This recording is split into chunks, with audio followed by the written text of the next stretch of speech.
Olá, irmãos, estamos aqui mais uma vez para gravar mais um episódio desse podcast Remanescente, que está muito bom. Para mim tem sido muito bom, acredito que para os irmãos também. Irmão Ricardo, irmão Wagner. Irmão Ricardo, como é que está a semana aí? Como é que está se recuperando? Como é que está as coisas? Amém. Nós fomos submetidos aí com o Covid, mas Deus é maravilhoso, Deus é bom, tem cuidado de nós. É a segunda vez que eu pego, a primeira foi em janeiro, mas Deus tem sido bom conosco, tem cuidado da nossa família e só vitória. Louvado seja Deus. Isso é importante. Irmão Wagner, como é que tá as coisas? Como é que tá a família? Semana aí? A família tá bem, graças a Deus, e eu tô muito feliz porque eu tô intensificando cada vez mais a busca pela verdade e isso tem feito muito bem para mim. O tempo é o mesmo, mas, por incrível que pareça, o Espírito parece que está multiplicando esse tempo e tem sido maravilhoso.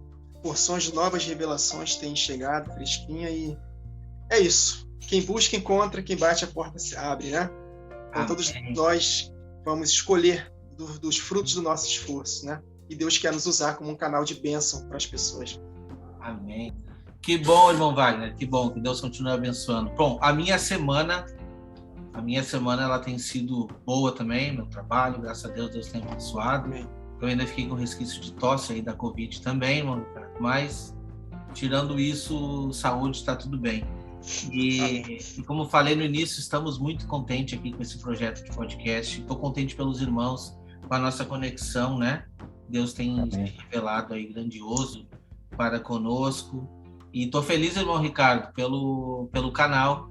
O irmão Ricardo finalmente ativou o canal, está colocando devagarinho as mensagens lá. Como é que é o nome do canal, irmão? Vamos deixar para o pessoal aqui que quiser nos seguir, quiser conhecer mais materiais aí do Vozes de Trombeta. Amém. O canal Vozes de Trombeta, por Ricardo e Evelyn Maciel. Nós estamos começando, primeira semana aí, já tem 3 vídeos lá. Amém. De algo que a gente já vem trabalhando, junto com o Instagram também, Vozes de Trombeta. Aos poucos nós vamos colocando lá as mensagens, os estudos, os trabalhos que a gente vem realizando, o nosso livro que a gente já publicou aí, graças a Deus, os outros projetos que estão aí adiante, já encaminhando. E louvado seja Deus por este momento, encontrar os irmãos aí, o irmão Wagner Olmos, Wagner Nunes, e vamos avançando juntos aí, para a glória de Deus. Amém. Isso que é importante. Amém. Isso é importante. Bom, estudamos no último episódio aí sobre a carta de Tiatira, e hoje nós vamos estudar a carta de Sardes, né? Essa carta tem revelações importantíssimas e a gente vai conseguir constatar isso durante a gravação de mais esse episódio. Eu quero convidar aqui o irmão Wagner para fazer uma breve oração por nós, para quem está nos assistindo, que Deus possa nos acompanhar em mais esse estudo, irmão Wagner. Amém. Senhor, muito obrigado por essa oportunidade de estar aqui com meus irmãos para poder ministrar a sua palavra, Senhor. É tudo que nós pedimos, inspiração, espírito de sabedoria e de revelação no pleno conhecimento de Deus, Senhor. Ilumina os olhos do nosso coração, Senhor Jesus, para que possamos contemplar as maravilhas da Tua lei e falar do que o nosso coração está cheio. Que vidas venham ser transformadas pelo poder vivo da Tua palavra, que não volta vazia para Ti, Jesus, mas cumpre o propósito pelo qual ela foi designada. Nós exaltamos o Teu nome, a Sua palavra, acima de todas as coisas. Fique à vontade para ministrar ao nosso coração e fazer com que essa palavra produza a 100 por 1 na vida de um solo fértil e sedento por Ti, Jesus. Muito obrigado. Amém. Amém. Amém, meus irmãos. Então vamos dar o início. Eu vou tentar compartilhar a tela aqui da nossa Bíblia, tá? Vamos compartilhar aqui. Então tá. Vamos dar início então ao estudo da carta de Sardes. Isso está em Apocalipse 3, para você que está nos acompanhando de casa.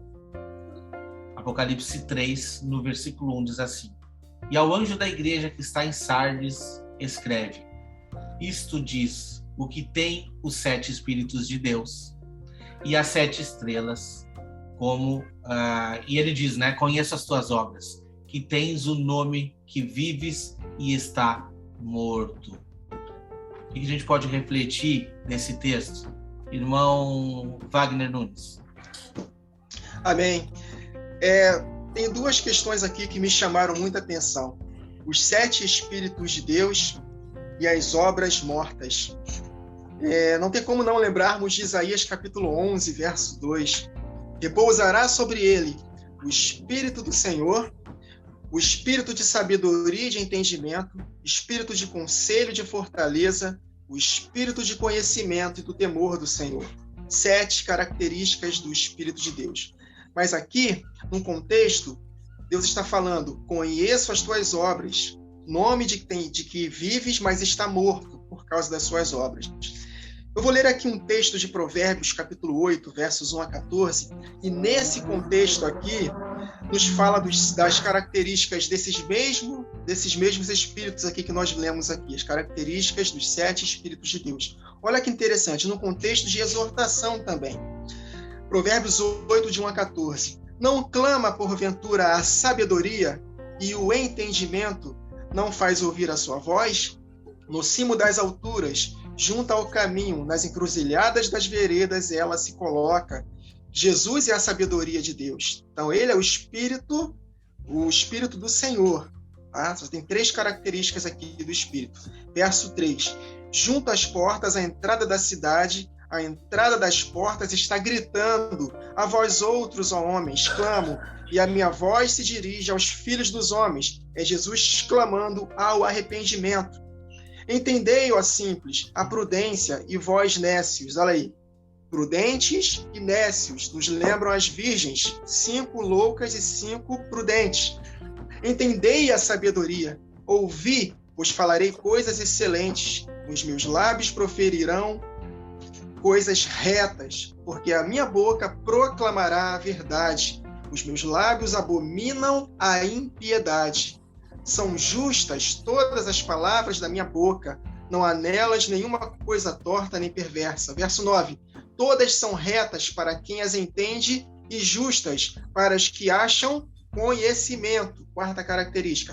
Espírito do Senhor, sabedoria, entendimento, conhecimento. Verso 10. Aceitai o meu ensino, e não a prata, e o conhecimento antes do que o ouro escondido, porque melhor é a sabedoria do que joias, de tudo que se deseja, nada pode se comparar a Jesus, Cristo, que é a sabedoria de Deus. A Jesus falando aqui, a sabedoria, habito com a prudência e disponho de conhecimentos. Olha aqui mais uma característica do Espírito. Disponho de conhecimentos e de conselhos. E mais uma característica, 6ª, o temor do Senhor consiste em aborrecer o mal, a soberba, a arrogância, o mau caminho e a boca perversa, eu os aborreço. E o verso 14, 7ª característica do Espírito de Deus. O meu conselho é a verdadeira sabedoria, eu sou o entendimento, minha é a fortaleza. Então esse texto de Provérbios é tremendo e é num contexto de chamada para o arrependimento. Ouve, nécios, a correção. Procura a mim, que sou a sabedoria, o entendimento, o conhecimento, o perfeito conselho, o temor do Senhor e a fortaleza. E aí, conectando com o nome que vives, mas está morto, morto me faz entender, são obras mortas. Está escrito em Hebreus capítulo 6, é um dos rudimentos da fé. Um dos rudimentos da palavra de Deus, obras mortas. E é exatamente isso que a igreja de Sardes, quase todos, estavam vivendo. Em Tito, capítulo 1, verso 16, está escrito: no tocante a Deus, professam conhecê-lo, entretanto, o negam por suas obras. É por isso que são abomináveis, desobedientes e reprovados para toda boa obra. Obras mais. Então, através das nossas obras, nós vamos constatar se de fato nós estamos vivendo.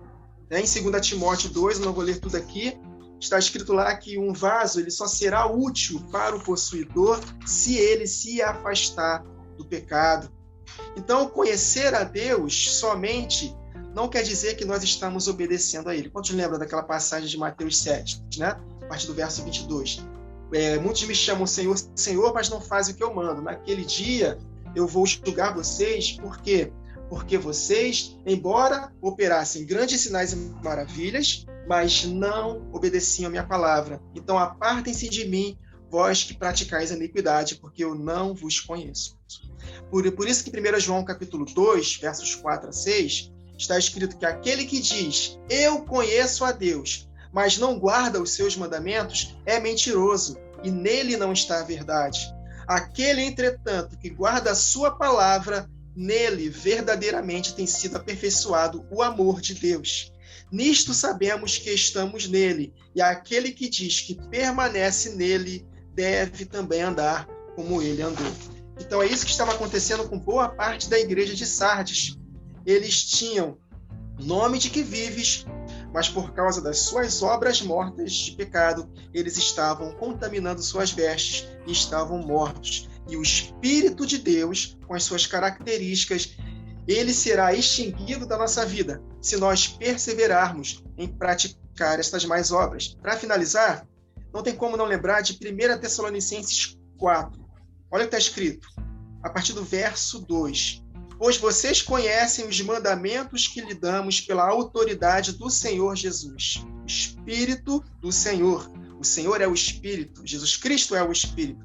E onde está o Espírito do Senhor, ali a liberdade. Aí ele fala, a vontade de Deus é esta, que vocês se afastem da prostituição. Cada um saiba controlar o seu próprio corpo de maneira santa e honrosa, não dominado pela paixão de desejos desenfreados, como os pagãos que desconhecem a Deus. Neste assunto, ninguém prejudique a seu irmão, nem dele se aproveite, porque o Senhor castigará todas essas práticas, como já lhes dissemos e asseguramos. Olha o verso 7. Porque Deus não nos chamou para a impureza, mas para a santidade. Portanto, aquele que rejeita estas coisas não está rejeitando o homem, mas a Deus que lhe dá o seu Espírito Santo. Então, a conexão das características dos 7 Espíritos de Deus que nos dá a vida, se não for respondida com obras, se mantivermos as obras mortas, esse Espírito ele vai ser extinguido da nossa vida e nós receberemos as recompensas pelos nossos erros. Então, desde já, Jesus Cristo se apresenta para a igreja de Sardes como os que têm os 7 Espíritos de Deus, que conhece as suas obras, que tem nomes que vives, mas está morto por causa das suas más obras. Amém, amém. Interessante essa palavra, né, Sardes, que aponta para uma das pedras que estão estruturadas na Nova Jerusalém, que é a pedra de sárdio, ou outros chamam de coralino, que ela tem aquela aparência de avermelhada, cor de carne viva realmente, e a mensagem pesada para a igreja de Sardes. Em uma tradução aqui, uma delas a King James, vai dizer: você tem a fama de igreja viva e ativa, mas está morta. Ou seja, quantas vezes nós nos deparamos com cenários assim, em que muitas pessoas são movidas pelo falso avivamento, pelo movimento, né, levado pelas emoções da alma, pelo engano. Eu vejo aqui a igreja de Sardes já afundada no engano da apostasia, né? Movidas por um falso avivamento, motivando por falsas emoções que são provocadas pelo sistema babilônico, que já adentrou aí, né, em lugares profundos para enganar muitas pessoas. Nós vimos aqui as igrejas anteriores, a igreja de Éfeso, que perdeu o primeiro amor, ou seja, a porta de entrada da apostasia, por aumentar a iniquidade, o amor de muitos se esfriando, e aí a porta de entrada da apostasia. Depois Pérgamo, entrando a apostasia, o inimigo estabelece o trono de Satanás, como aconteceu em Pérgamo. Estabelecendo o trono, ele começa a infiltrar com as suas profundezas. Uma outra palavra importante que a gente encontra na igreja de Tiatira, onde tem as profundezas, as raízes da iniquidade implantadas na igreja, ela começa a ser manipulada pelo sistema babilônico. E essa manipulação da apostasia na igreja, a gente já vê isso já na igreja de Sardes, onde ela não tem qualquer obra aprazível ao Senhor. E aí esse nome bem característico de Sardes, e ela achar que tem uma característica de ativa, de viva, mas porém para o Senhor totalmente reprovada. O irmão Wagner Nunes trouxe a questão de Isaías 11:2, Provérbios 8, apontando bastante para o agir da onisciência do Senhor sobre o seu povo, e Apocalipse 5:6 vai trazer a visão do Cordeiro, o Cordeiro que é o único capaz de abrir os 7 selos, e lá está escrito que nele tinha 7 pontas e 7 olhos, que são 7 Espíritos de Deus. O irmão Wagner Nunes trouxe aqui as características da onisciência do Senhor, né? E as 7 pontas, nas Escrituras, a gente interpreta como poder, autoridade, ou seja, o exercício da onipotência do Senhor sobre o seu povo. E os olhos do Senhor, né? Deus enxergando tudo nos 4 cantos desta terra, a gente vê a característica da onipresença do Senhor sobre o mundo. A gente percebe então os 7 Espíritos de Deus como onisciência, onipotência e onipresença de Deus sobre a terra, agindo sobre o seu povo. E olhando essa característica dos olhos, dos 7 olhos, a gente encontra Zacarias 4, né? Uma passagem muito rica, né? Não vou trazer toda a questão, você lê na sua casa, medita, porque é uma visão muito importante para o entendimento de cada um de nós, porque é mensagem para os últimos dias, mensagem para as 2 testemunhas. E aqui no verso 10 diz assim: porque quem despreza o dia das coisas pequenas, o Senhor está levantando seus pequeninos na terra. Amém? Pois esse se alegrará, vendo o prumo na mão de Zorobabel, figura de Jesus aqui. São estes os 7 olhos do Senhor que discorrem por toda a terra. Então o Senhor está agindo de forma plena, com onisciência, com onipresença e com onipotência, poder e autoridade que será derramado sobre as 2 testemunhas. Amém? Amém, irmão Ricardo. Eu trouxe aqui também exatamente tudo que o irmão trouxe, que praticamente foi o que eu sublinhei, tá? A gente pode ver algumas características apresentadas no texto, quando a gente lê, né? Apocalipse 3, no versículo 1, aonde a igreja de Sardes escreve: essas coisas diz aquele que tem os 7 Espíritos de Deus e as 7 estrelas. E quando a gente vê isso, os irmãos trouxeram um apanhado aqui das obras, né? Dessa igreja, né, que tem nome de que vive, mas na verdade está morto. E eu quero trazer a respeito da identificação, que a gente sabe que é Jesus Cristo, né? Eu separei aqui esses pontos que o irmão Ricardo trouxe: 7 lâmpadas, 7 olhos e 7 pontas. Muito bem trazido, tá? Deixei separado aqui. A primeira colocação que a gente vê no Apocalipse está lá em Apocalipse 1:4, que diz assim: João às 7 igrejas que se encontram na Ásia, graça e paz a vós outros, da parte daquele que é, que era e que há de vir, e da parte dos 7 Espíritos que se acham diante do seu trono.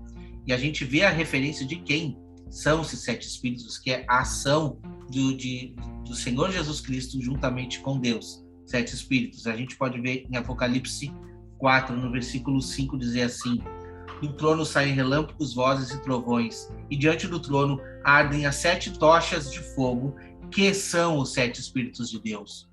Quem estará ardendo como tochas de fogo nos últimos dias, irmão Wagner? É evidente que é a igreja. Amém. Unida juntamente. Por isso a representação que o irmão trouxe no último vídeo da menorá, né, contendo ali essas 7 lâmpadas acesas, significa o quê? Os olhos do Senhor diante ao povo de toda a terra.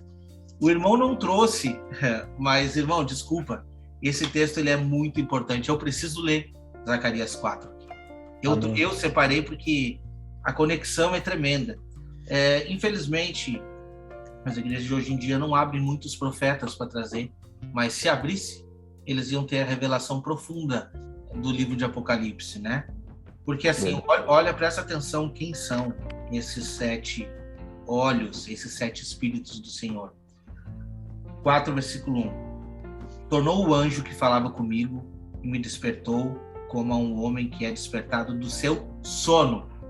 Olha só que interessante já essa informação de cara. A gente podia fazer um episódio só para tratar desse capítulo, né? Desperta, tu que dorme. É ou não é? Uhum. E me perguntou, o que vês? Respondi, olho e eis um candelabro todo de ouro. O que ele está enxergando? Exatamente a visão que João teve. Exatamente. Olho e vejo um candelabro todo de ouro, um vaso de azeite em cima, com as suas 7 lâmpadas, os 7 tubos, e para cada uma das lâmpadas que estão em cima do candelabro. Junto a este, o que nós temos lá? 2 oliveiras. Uma à direita do vaso de azeite e a outra à sua esquerda. Então perguntei ao anjo que falava comigo, meu senhor, o que é isto? Vamos tentar entender o que significa isso? As 7 lâmpadas e essas 2 oliveiras, o que significa? Respondeu-me o anjo que falava comigo, não sabes tu o que é isto? Respondi, não, meu senhor. Prosseguiu ele e me disse, esta é a palavra do Senhor a Zorobabel, não por força, nem por poder, mas pelo meu espírito. Olha só, pelo espírito, diz o Senhor dos Exércitos. Quem és tu, ó grande monte diante de Zorobabel? Serás uma campina, porque ele colocará a pedra de remate e em meio a aclamações haja graça e graça para ela. Novamente me veio a palavra do Senhor dizendo, as mãos de Zorobabel lançaram fundamentos desta casa, elas mesmas acabarão, para que saibais que o Senhor do Exército é quem me enviou a vós outros. Pois quem despreza o dia dos humildes começos, esse alegrar-se-á vendo o prumo. Olha só que interessante, o prumo na mão de Zorobabel. Aqueles 7 olhos são os olhos do Senhor, que percorrem por toda a terra. E a explicação das 2 oliveiras agora. Prossegui e lhe perguntei, e quem são as 2 oliveiras? À direita e à esquerda do candelabro. Tornando a falar, lhe perguntei, eis que são aqueles 2 raminhos de oliveira que estão junto aos 2 tubos de ouro, que vertem de si azeite dourado. E me respondeu, não sabes o que é isto? Eu disse, não, meu senhor. Então ele disse, são os 2 ungidos que assistem junto ao Senhor de toda a terra. Então é muito importante entender exatamente o que o irmão Ricardo trouxe da menorá, daquelas 2 cartas, as 2 igrejas que não estão contaminadas. São a representação, né? É uma representação dos olhos do Senhor perante a toda a terra. Toda a terra. Amém. Essa é a representação. E quem são esses 2 ungidos? Apocalipse 11, nós iremos chegar lá. Talvez demore um pouquinho para chegarmos lá, porque a gente está fazendo um estudo minucioso, mas é a representação. As 2 oliveiras são as 2 testemunhas que irão se levantar nos últimos dias. Então, resumo e resposta um pouco, se eu tivesse que responder isso, quem é que está se tratando aqui no versículo 1? A igreja, juntamente com Cristo. Amém. Os olhos do Senhor, as 7 lâmpadas e os 7 espíritos, eles vão estar unidos nos últimos dias, nessas 2 oliveiras que irão proclamar a mensagem. Amém, e aí vai se amém. cumprir que Jesus falou em João 14:12, farão obras iguais e até maiores do que eu fiz. Então serão dias gloriosos para a igreja, que possamos estar nos preparando, porque está muito próximo de chegar. Então, à medida que a apostasia aumenta, os fiéis estão se fortalecendo ao mesmo tempo. Então, ninguém vai impedir os planos e propósitos de Deus para as 2 testemunhas. A apostasia vai aumentar? Vai aumentar. Mas se nós permanecermos fiéis, Deus vai nos usar poderosamente. Amém, amém. Importante é que Paulo trouxe também essa realidade das 2 oliveiras lá em Romanos 11. Ele juntou a essa profecia de Zacarias 4, já de Isaías, de Ezequiel 37. Pegou Zacarias 4, Ezequiel 37, do 15 ao 28, e explanou isso, as duas oliveiras, né? A oliveira brava, tipificando os gentios, e a oliveira cultivada, tipificando os judeus, e unindo elas, né, como um enxerto, ou seja, unidas num só propósito. Então a mensagem é linda, né? Duas casas de Israel é chave mestra para entender muitas profecias e entender principalmente as mensagens aí acerca dos últimos dias. Amém. Amém. Eu acho assim, vou ser muito sincero, tá? É muito raso a gente chegar assim, não, esquece Israel, agora é tudo gentil. É muito raso. É muito raso. Desculpa, estão perdendo a essência, sabe? Isso aí. A essência está se perdendo. A gente quer entender de profecia, mas a gente não medita. Vamos meditar. O livro de Romanos é para ser meditado. Não é um livro para dizer, não, Deus rejeitou Israel. Não, Deus não rejeitou Israel. Israel rejeitou o Senhor. Pelo contrário, os braços estão estendidos. E quando a gente vê a concretização dessas promessas, dessas duas oliveiras, a gente consegue ver no livro de Romanos que a vontade do Senhor é enxertar novamente. Isso aí. É enxertar. O povo de Israel continua sendo o povo de Israel. E é esse o povo que vai ser levantado. Essa é a promessa. Vamos avançar, então. Eu vou compartilhar a tela aqui novamente. Nós vamos lá para a Bíblia, continuar no versículo 2. Sê vigilante e confirma os restantes que estavam para morrer, porque não achei as tuas obras perfeitas diante de Deus. Versículo 3. Lembrai-te, pois, do que tens recebido e ouvido, e guarda-o, e arrepende-te. E se não vigiares, virei sobre ti como um ladrão, e não saberás a que horas sobre ti eu virei. Irmão Wagner. Amém. Essa passagem aí do versículo 2, primeiramente, consolida o resto que estava para morrer. Então vocês estavam quase morrendo. Vocês têm nome de que vive, mas está morto. Mas ainda há uma esperança. Arrependa-te, porque eu não tenho achado íntegras as suas obras na presença do meu Deus. Íntegras, algo que é inteiro. E isso me chama muita atenção, porque Deus tem falado comigo muito sobre integridade. Inclusive, no meu canal tem um vídeo falando sobre integridade a qualquer custo. Deus não vai nos usar se nós negligenciarmos a integridade. Segundo a Crônicas 16:9, nós conhecemos esse texto, mas nós não costumamos meditar nesse texto. Porque quanto ao Senhor, seus olhos, olha aí, seus olhos passam por toda a terra para mostrar-se forte para com aqueles cujo coração é inteiro, íntegro, perfeito para com ele. Nisto procedeste loucamente, por isso desde agora haverá guerra contra ti. Por quê? Porque não houve resposta. Em Salmo capítulo 15, meus irmãos, esse salmo é tremendo. Olha só o que está escrito, Salmo 15. Quem, Senhor, habitará no teu tabernáculo? Quem há de morar no teu santo monte? O que vive com integridade e pratica a justiça e de coração fala a verdade. O que não difama com a sua língua, não faz mal ao próximo, nem lança injúria contra o seu vizinho. O que, aos seus olhos, tem por desprezível ao reprovado, mas honra aos que temem ao Senhor, espírito de temor. O que jura com dano próprio não se retrata. O que não empresta seu dinheiro visando lucro, nem aceita suborno contra o inocente. Quem assim procede, jamais será abalado. Jesus falou, os que ouvem as minhas palavras e as pratica, eu vou compará-lo a um homem prudente, 5 virgens prudentes, que cavou a sua casa sobre a rocha, vem tudo contra ela, e ela não cai, porque ela está firmada na rocha. Por quê? Porque ela ouve as palavras e as pratica. Então Deus está falando para a igreja, eu quero usar vocês. É uma característica da igreja do tempo do fim. Nós já aprendemos que as 7 lâmpadas vão ser acesas. Então nós precisamos atentar, porque Deus não vai usar qualquer um. Ele vai usar aqueles cujo coração são inteiros para com ele. Porque os olhos do Senhor, os 7 Espíritos de Deus querem se manifestar na vida daqueles que andam com integridade. E no verso 3, vocês precisam lembrar do que tem recebido e ouvido.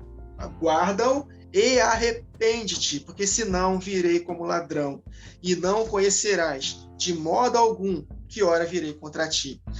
Nós sabemos, pela palavra de Deus, que Deus não voltará como ladrão para aqueles que estiverem prontos. Ele virá como ladrão repentinamente para aqueles que estão desapercebidos.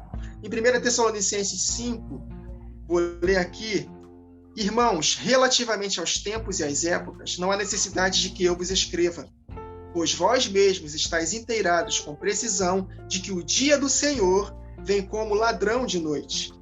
Quando andarem dizendo paz e segurança, eis que lhes sobrevirá repentina destruição. Virá como um ladrão repentinamente para aqueles que estão andando sem integridade.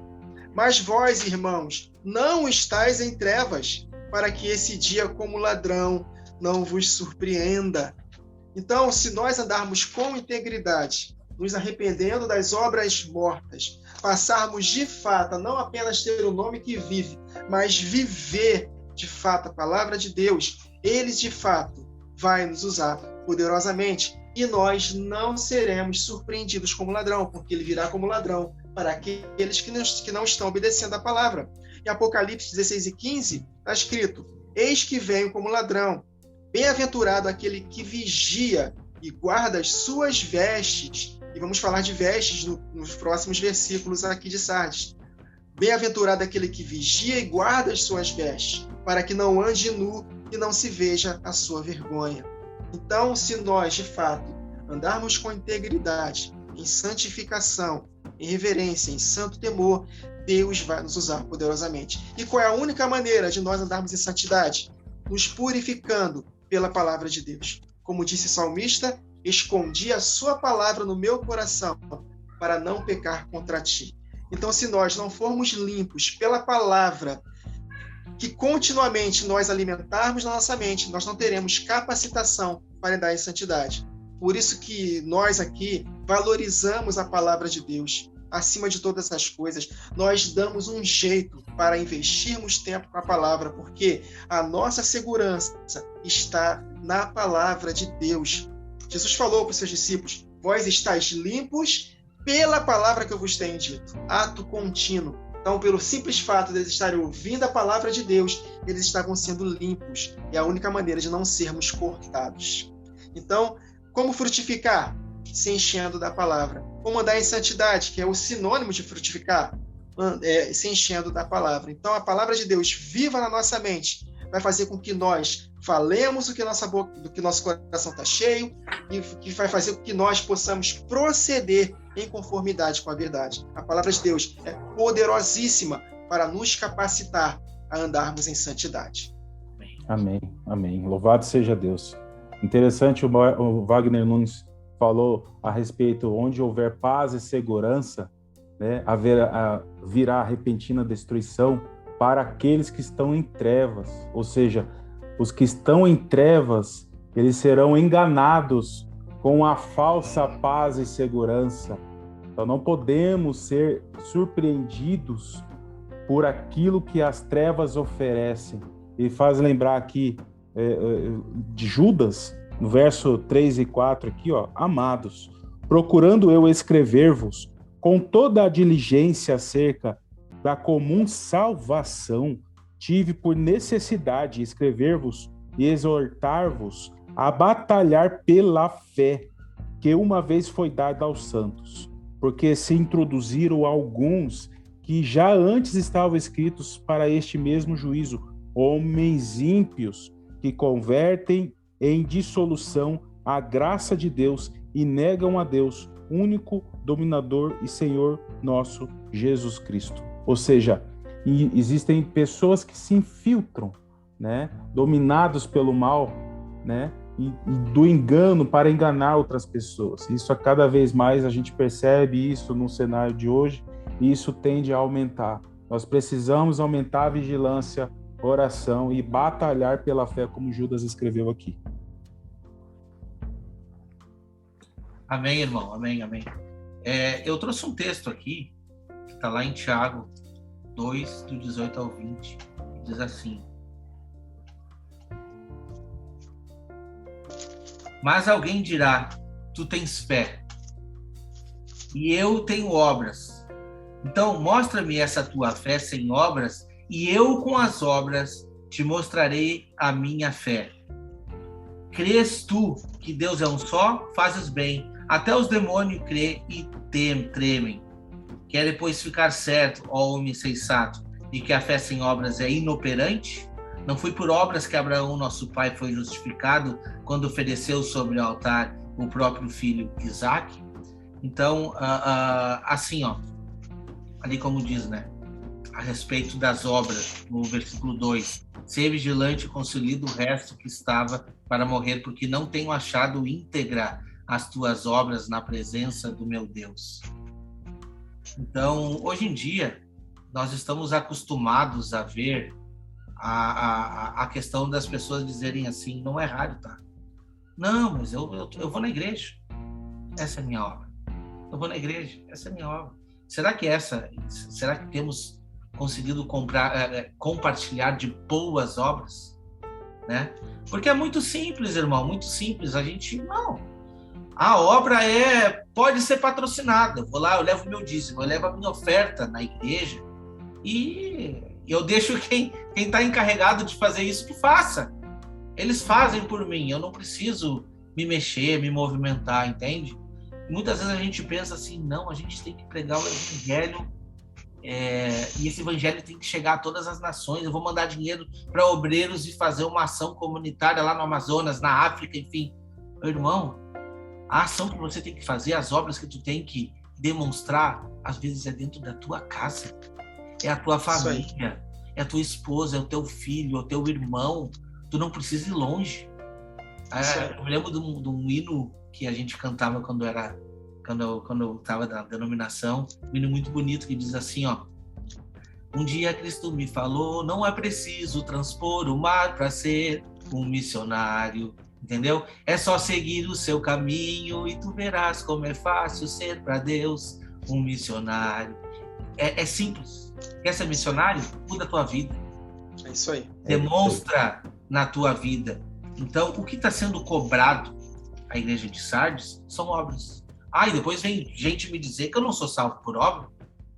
Não sou salvo por obra? Será que eu não sou salvo por obra? Entende? Se eu não frutificar, como diz a parábola, o machado já está prestes à raiz, pronto para cortar. Entende? Nós temos que frutificar, meus irmãos. Isso é uma missão importante dada a cada um de nós. Eu entendo que não é difícil, eu não tenho dom, eu não tenho talento para isso. Olha, eu digo por mim, pela minha vida, tá? Quando a gente se dispõe a mudar de vida, a gente sente essa necessidade, irmão Ricardo. Eu sinto. Eu não consigo ficar calado diante da multidão, desculpa. Eu não consigo ver uma coisa errada e não me levantar contra. Desculpa. É do meu ímpeto, porque senão a gente é só mais um no meio da multidão. Nós não somos para ser que nem a igreja de Sardes, que as obras apontam o lado errado. A gente tem que apontar o que é correto perante Deus. E o versículo 4 nos diz, né? Versículo 3, na verdade: lembra-te, pois, que tens recebido e ouvido, guarda e arrepende-te, porque senão vireis como ladrão e não conhecerás de modo algum em que horas eu virei contra ti. Você pode falar qualquer coisa para mim, tá? Mas eu vou dizer o que eu penso quanto a isso.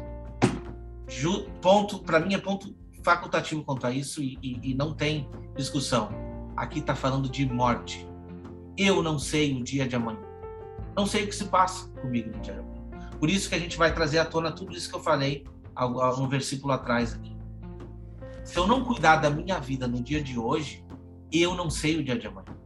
O vir como um ladrão para mim é muito repentino, sabe? Eu penso assim, ó. Segunda-feira eu estava falando com meu pai, em outubro do ano passado. Terça-feira meu pai morreu. Entende? Era terça-feira e meu pai morreu. Foi assim. Fico pensando, nossa, como isso? Como que pode uma coisa dessa?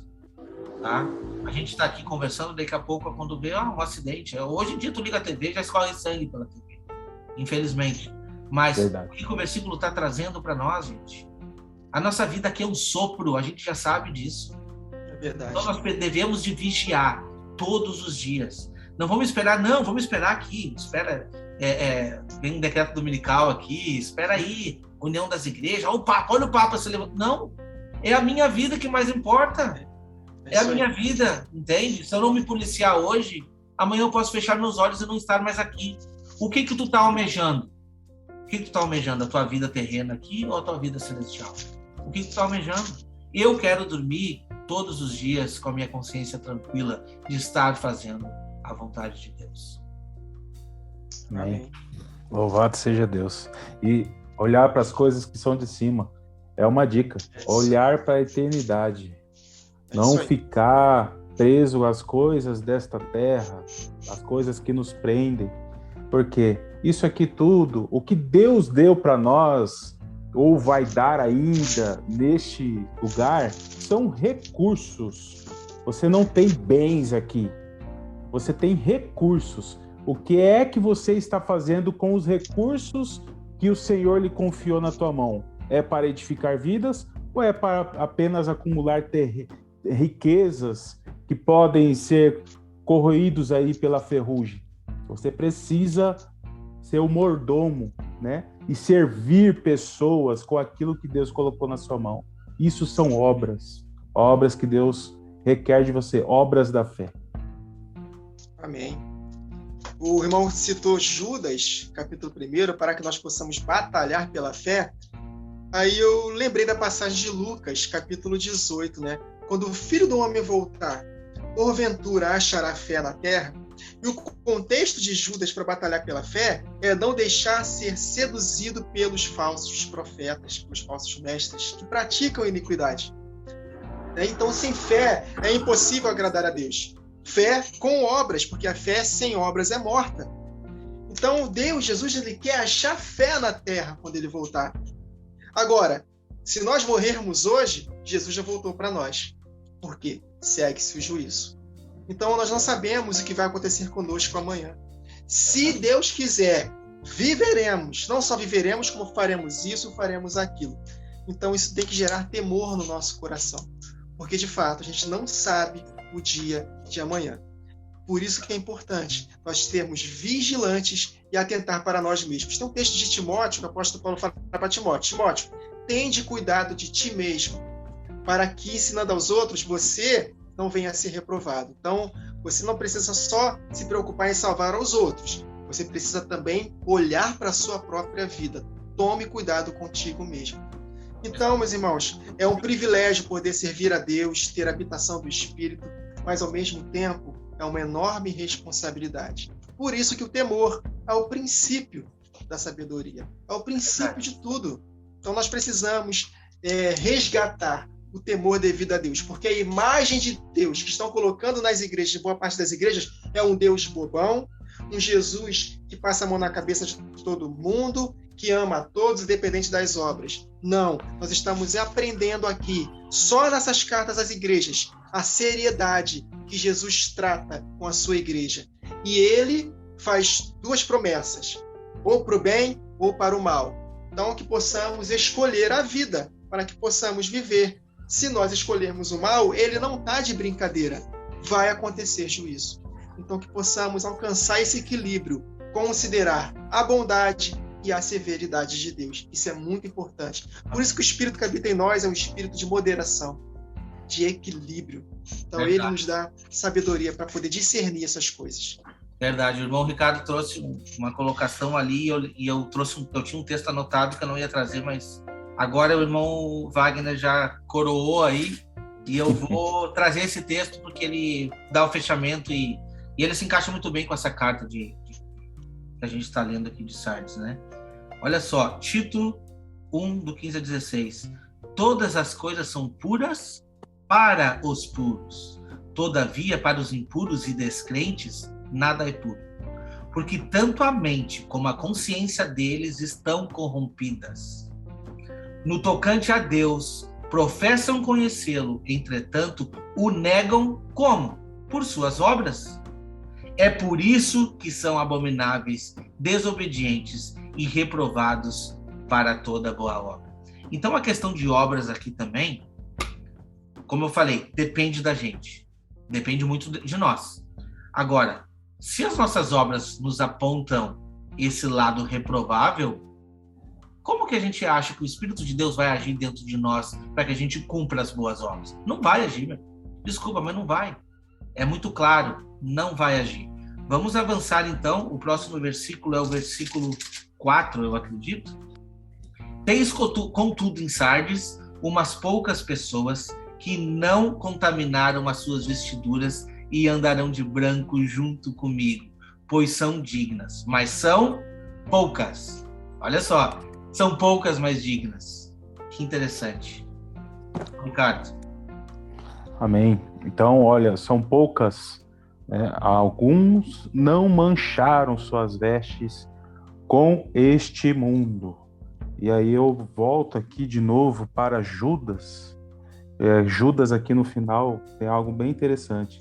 Mas vós, amados, edificando-vos, a partir do verso 20, edificando-vos a vós mesmos sobre a vossa santíssima fé, orando no Espírito, conservai a vós mesmos no amor de Deus, esperando a misericórdia de nosso Senhor Jesus Cristo para a vida eterna.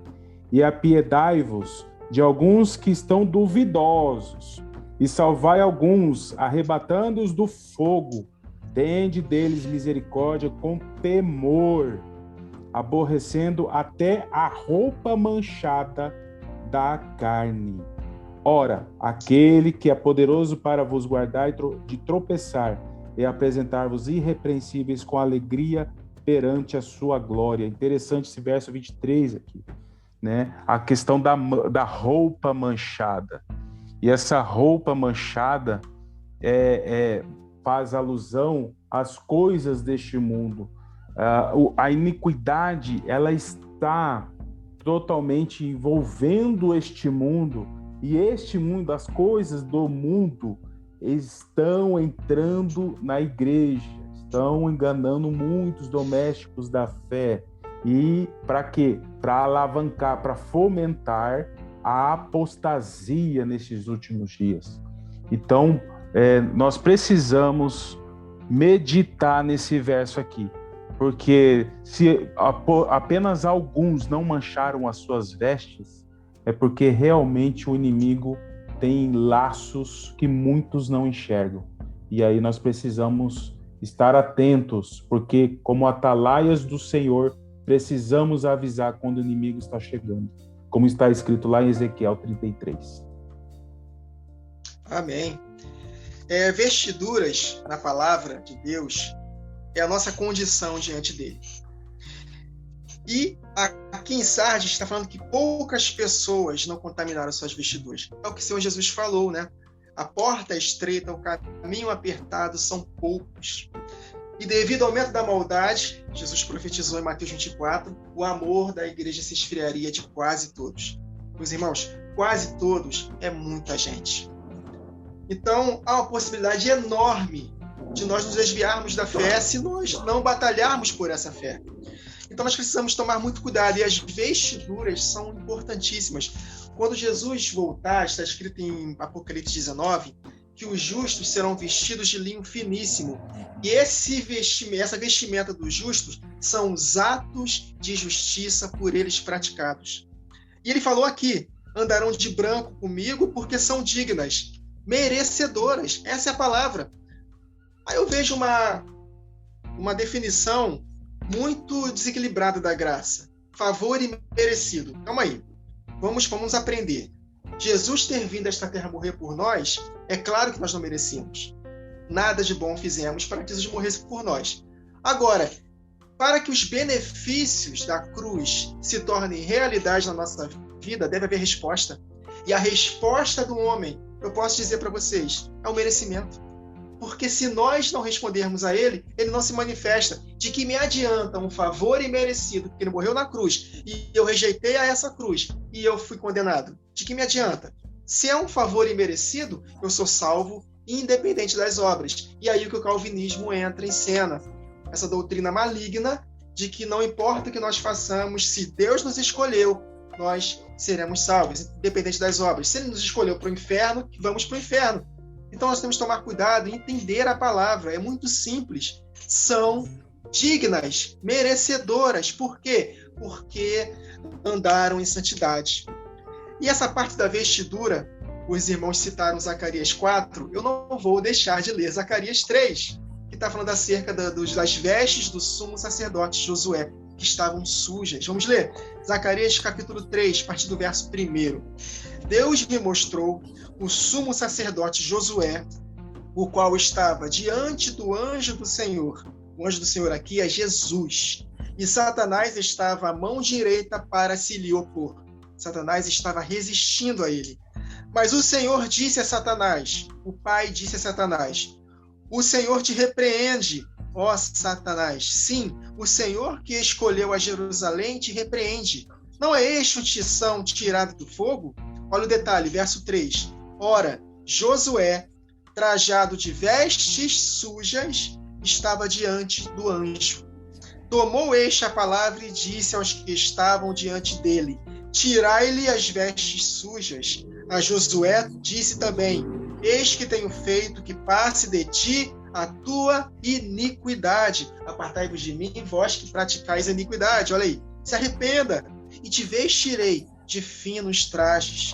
E disse eu, põe-lhe um turbante limpo sobre a cabeça, purifique, se transforme pela renovação da vossa mente, permita que a palavra de Deus, limpe os seus pensamentos para que as suas ações sejam consequência daquilo que vocês estão pensando. Puseram-lhe, pois, sobre a cabeça um turbante limpo e o vestiram com trajes próprios, e o anjo do Senhor estava ali. E protestou a Josué e disse, verso 7, assim diz o Senhor dos Exércitos, se andares nos meus caminhos e observares os meus preceitos, também tu julgarás a minha casa e guardarás os meus átrios, e te darei livre acesso entre estes que aqui se encontram. Então, se você quer ser usado por mim poderosamente, você precisa se limpar. Vestes limpas. Em Efésios capítulo 6, verso 13, o apóstolo Paulo, portanto, vistam toda a armadura de Deus, para que possam resistir no dia mau, e depois de ter vencido tudo, permanecermos inabaláveis. Como é que nós vestimos a armadura de Deus? Andando em santidade, praticando boas obras. Só assim nós seremos dignos de andar de branco com o Senhor, dignos de receber a recompensa, porque Jesus vai nos retribuir, nos recompensar de acordo com as nossas obras. Por isso que Tiago, capítulo 4, a partir do verso 4, Jesus chama de adúlteros e adúlteras aqueles que estão tendo amizade com o mundo. Adúlteros e adúlteras, não compreendeis que a amizade do mundo é inimizade contra Deus? Aquele, pois, que quiser ser amigo do mundo, constitui-se inimigo de Deus. Ou supondes que em vão, afirma a Escritura, é com ciúme que em nós anseia o Espírito, olha aí, os 7 Espíritos de Deus, meus irmãos, que ele faz habitar em nós?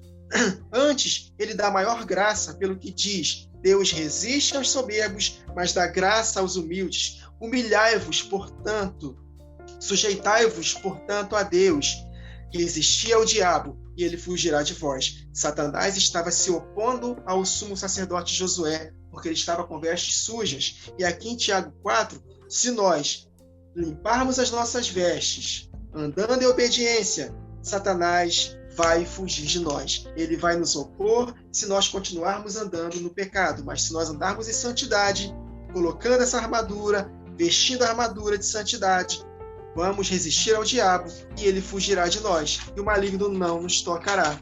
E nós venceremos. Então, essas vestes, meus irmãos, nós precisamos compreender que somos nós que investimos a armadura. Vistam, vocês precisam se aproximar de Deus para que Ele se aproxime de vocês.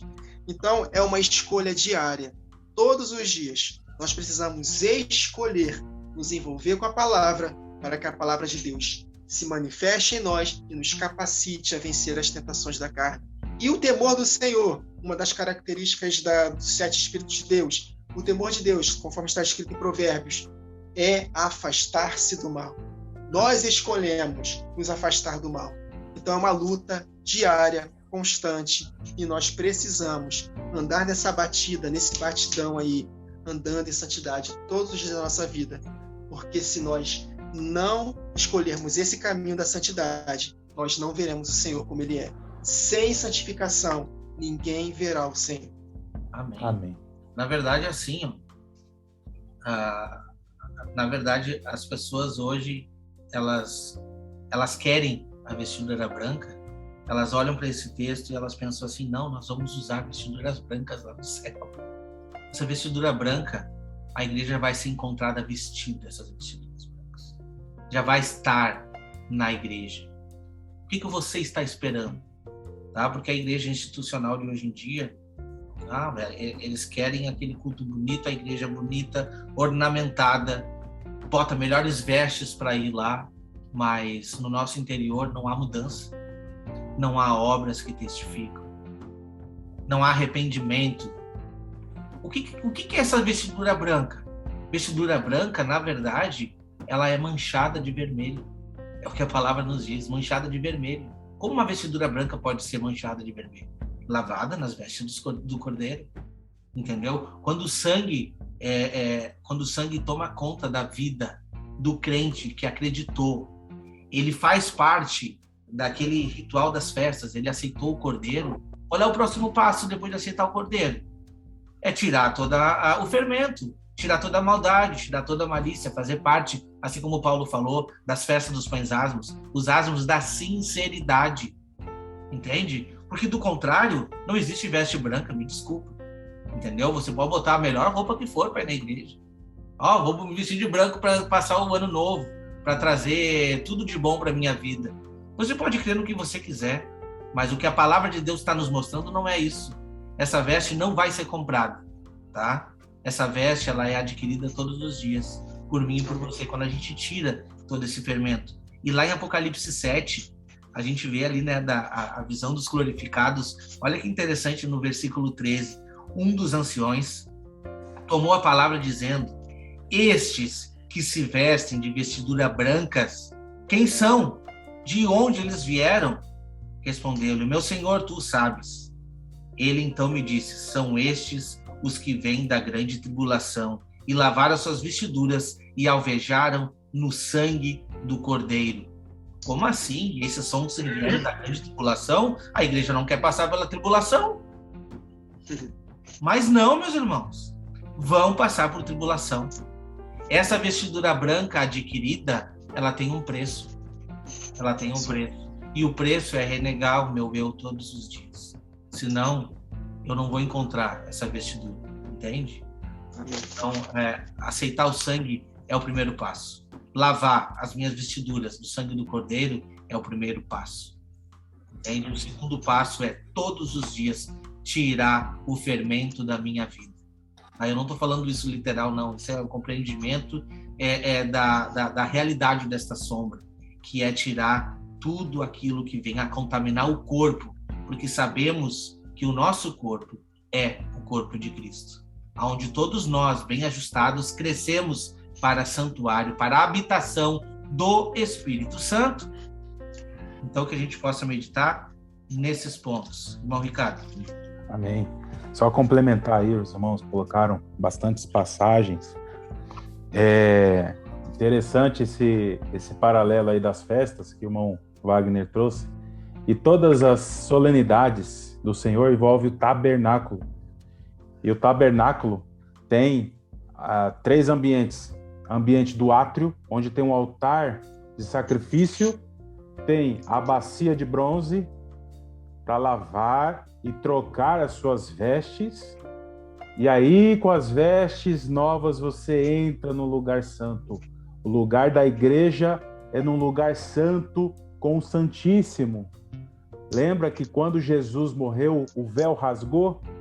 A promessa para a igreja é estar junto com Cristo, o Santo dos Santos, o sumo sacerdote com os sacerdotes. Ou seja, essa promessa para a igreja requer uma entrega de sacrifício primeiramente, lá no átrio, e depois lavar as suas vestes, trocar de vestes, colocar uma vestimenta nova para entrar devidamente no lugar santo. E o que ocorre nos dias de hoje? Muitos não conseguem lavar as suas vestes.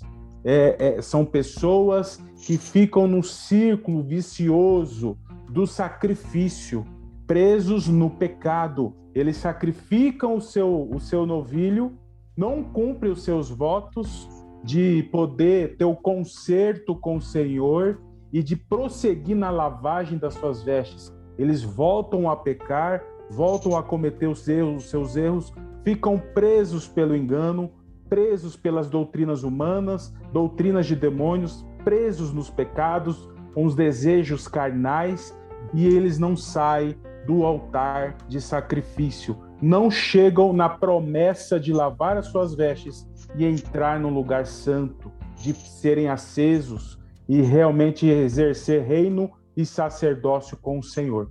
E, muito importante, esse paralelo com o tabernáculo, juntamente com as festas bíblicas. Ainda com relação às festas, o irmão Wagner citou o sangue do Cordeiro, e o sangue do Cordeiro nos remete o quê? A Páscoa. Mas dentro da festa da Páscoa, nós precisamos celebrar essa festa sem o fermento do pecado. Porque Cristo, nosso Cordeiro Pascal, foi sacrificado, que o apóstolo Paulo fala em 1 Coríntios 5. Então, em conexão com a Páscoa, nós precisamos andar em santidade, porque aquilo que eu falei para os irmãos, de que me adianta um favor imerecido se eu não desfrutar desses benefícios? Esses benefícios da Páscoa, do Cordeiro sacrificado, só serão realidade na minha vida se eu celebrar a festa sem o fermento. Eu anotei aqui que na lei, se fosse encontrado um fermento, algo fermentado na casa de um judeu, ele seria eliminado. Então, meus irmãos, nós precisamos entender que não basta só crer no sacrifício de Jesus. É necessário celebrar essa festa sem fermento. Interessante que esse texto de Apocalipse 22 e 14, que está escrito aqui, em boa parte das Bíblias está escrito: bem-aventurados os que lavam suas vestes no sangue do Cordeiro, para que tenham direito a entrar à árvore da vida e possam entrar na cidade pelas portas. Só que se nós formos para a Bíblia grega, o dicionário grego, você clica lá nas palavrinhas, sabe o que significa ali? Na verdade, as palavras no grego bem-aventurados os que guardam os seus mandamentos. Então, há uma íntima relação entre lavar as suas vestes e guardar os mandamentos. Pode ver lá, quem tem a Bíblia com aplicativo grego, clica lá, você vai ver lá os significados das palavras. Guardam os seus mandamentos. É o mesmo que lavar as suas vestes no sangue do Cordeiro, porque a festa da Páscoa, no dia seguinte, se fosse celebrada a festa da Páscoa, dentro da festa da Páscoa tinha a festa do sem fermento, né? Se fosse celebrada a festa dos pães ázimos, eu queria lembrar disso aí, se fosse celebrar a festa da Páscoa com pães fermentados, de nada valeria o sacrifício, seriam eliminados da comunidade. Então, há uma íntima relação entre crer no sacrifício de Jesus e andar em santidade. Amém, meu irmão, amém. O que o irmão trouxe ali de Apocalipse 22, 14, eu tinha anotado esse verso também, porque não deixa de ser uma promessa. Bem-aventurado os que fazem isso.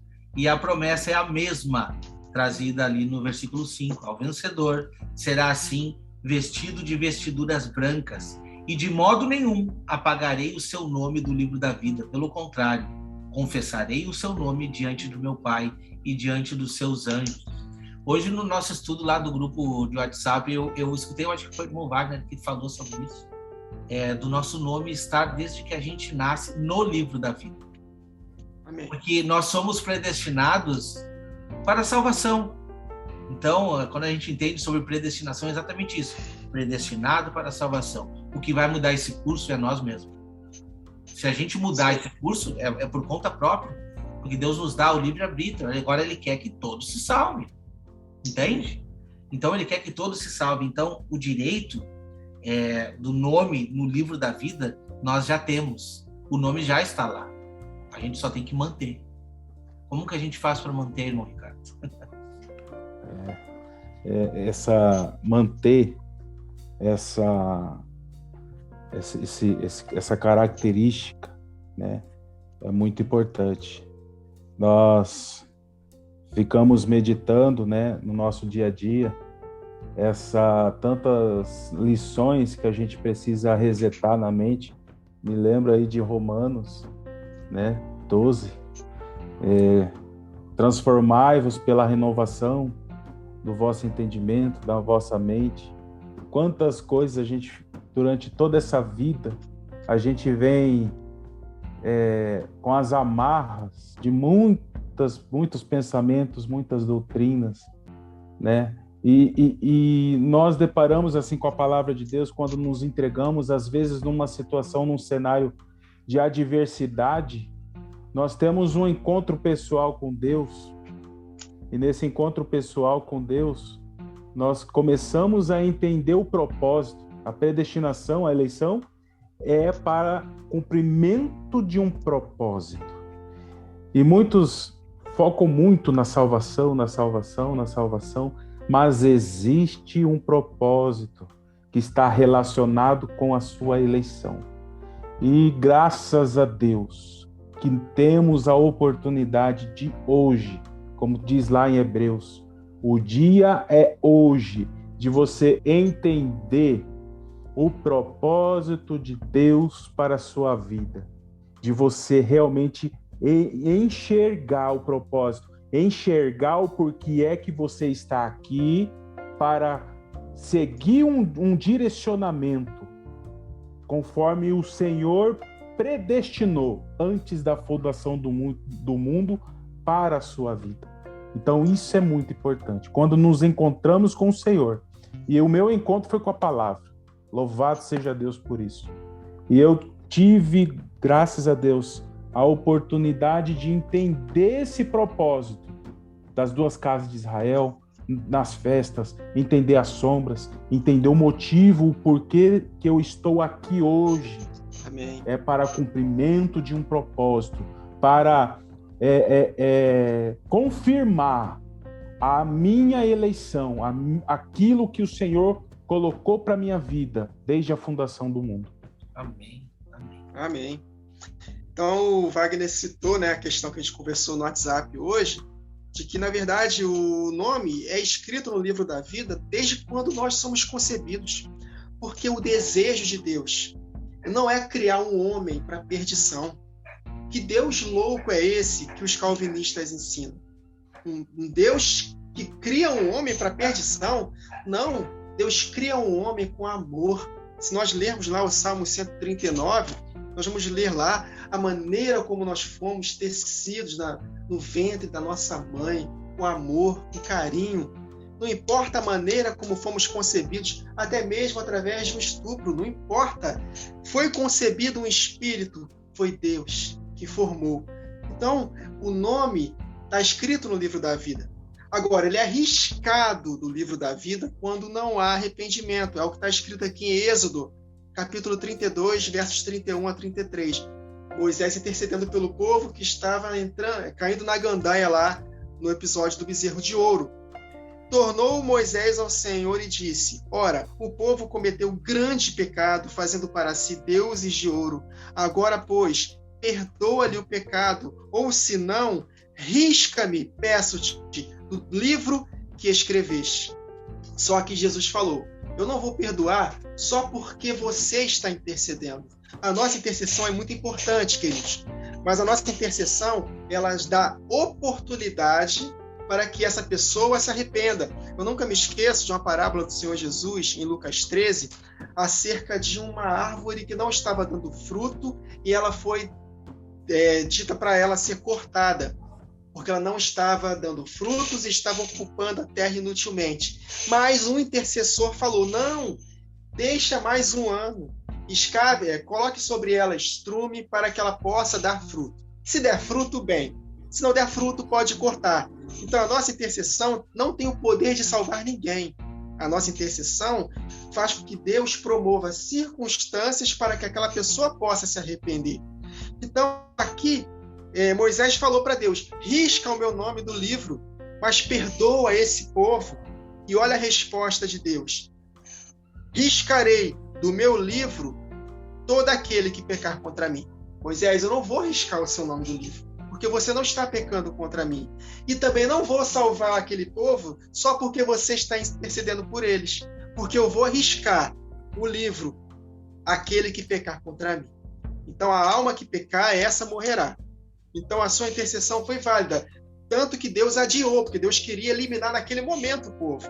Deus esperou um pouco, Moisés desceu, viu o povo caindo na gandaia, quebrou as 2 pedras como testemunho para que eles soubessem que a lei foi escrita em tábuas de pedra por causa da dureza do coração deles, e naquele mesmo dia houve juízo, milhares de pessoas morreram, ou seja, foi adiado o juízo.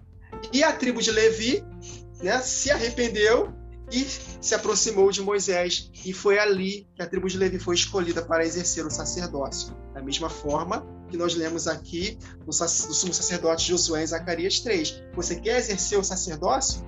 O Satanás vai se lhe opor contra você, se você andar com vestes sujas. Limpe suas vestes, para que você possa ter autoridade para poder ministrar na minha casa.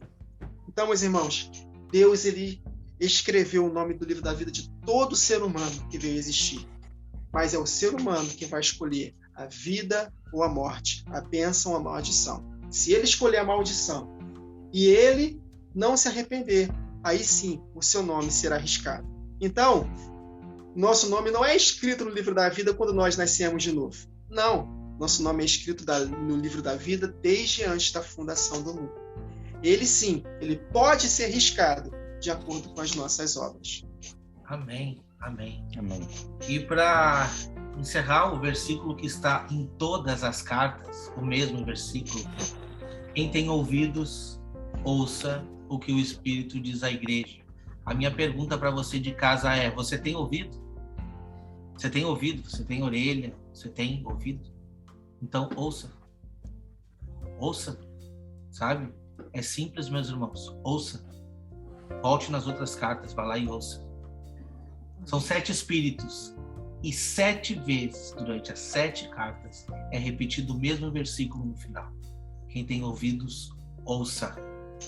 Ouça, são advertências.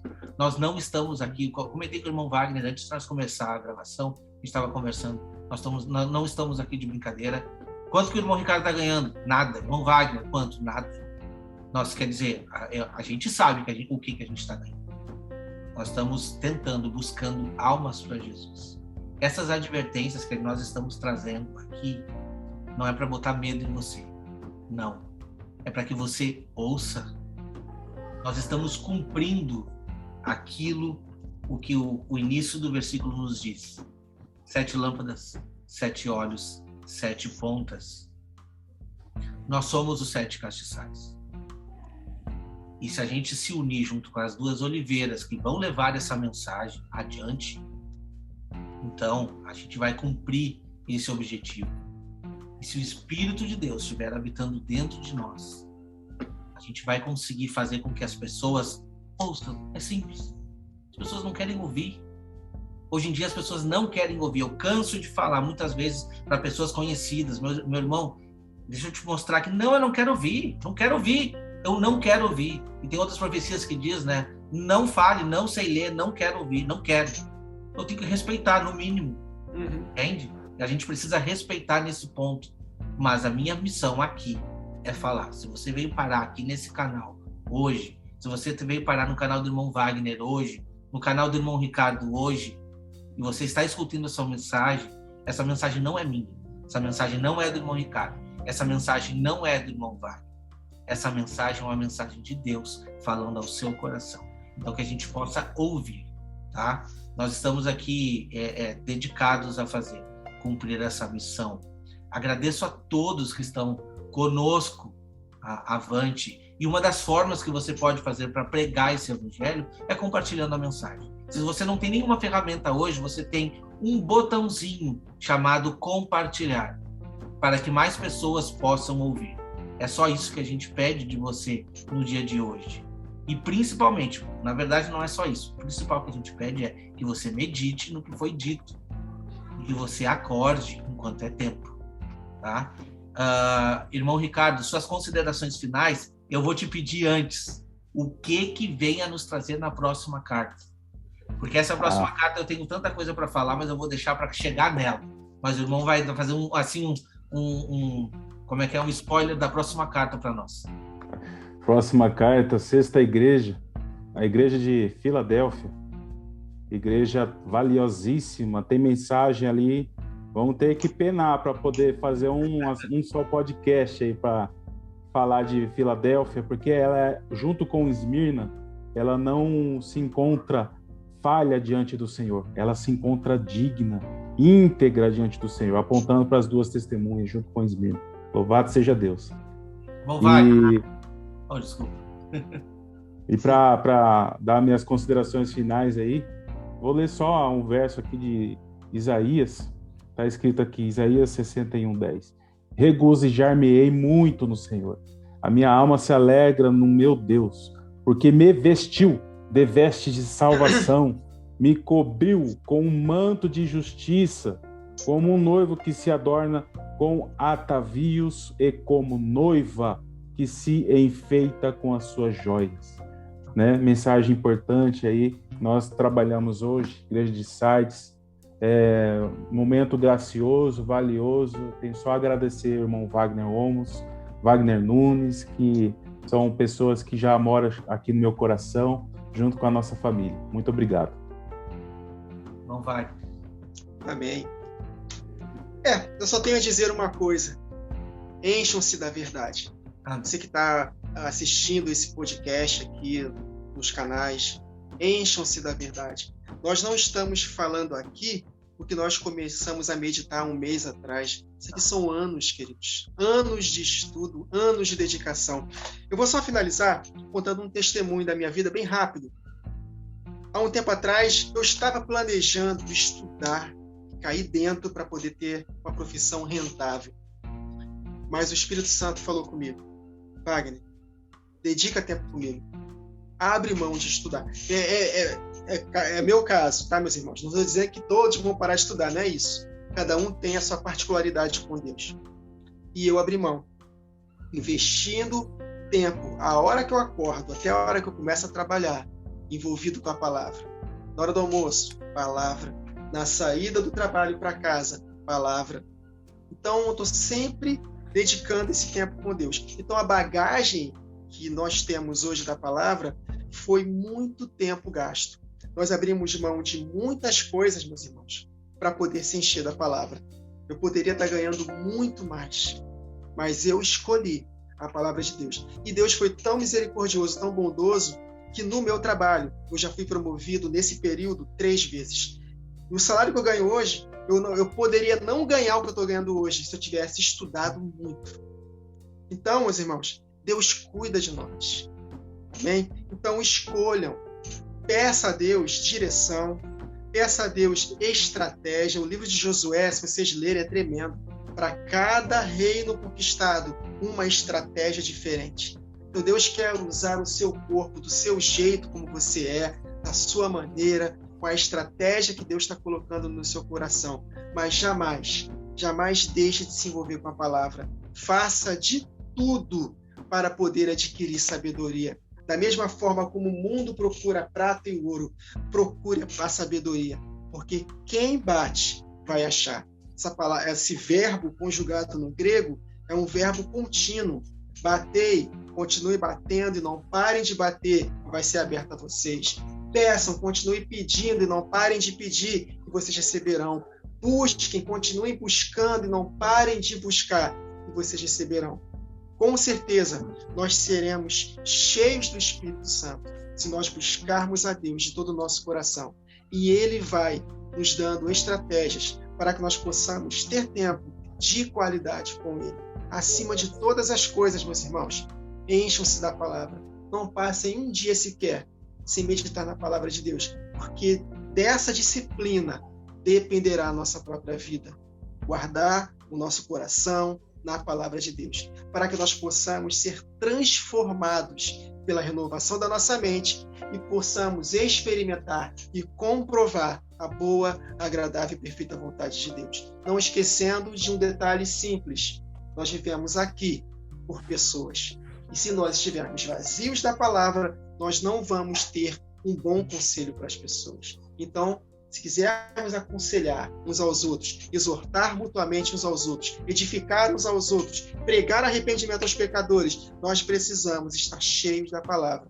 Porque a boca fala do que está cheio o coração e a fé vem pelo ouvir. E conformosos os pés dos que anunciam a palavra da salvação. Mas não tem como falar de Deus sem estar cheio da palavra. É isso. Amém. Então, isso é o que a gente tem feito. Nós estamos aqui de coração aberto e pedimos a você, né, que dedique um pouco do seu tempo para a obra do Senhor.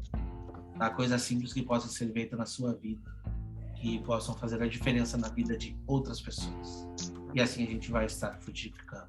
Agradeço ao irmão Ricardo, ao irmão Wagner, agradeço a cada um que está vendo esse podcast, que está estudando aqui com a gente. Não esqueça de seguir o canal Remanescente no Instagram, @canal Remanescente, @Vozes de Trombeta também, tem mensagens lá, tá? A gente vai fazer algumas interações com você que está assistindo o podcast lá no Instagram também. Então eu faço esse convite. Se inscreva no canal do irmão Ricardo, que vai estar aqui na descrição. Vou deixar um link de um vídeo do irmão aqui e o link do vídeo do irmão Wagner também. Se bem que você também deve estar assistindo esse podcast no canal do irmão Wagner. Que Deus possa abençoar a sua vida. E não se esqueça, quinta-feira que vem nós estaremos estudando aqui a Carta de Filadélfia. Estará imperdível. Que Deus abençoe a todos e até o próximo vídeo.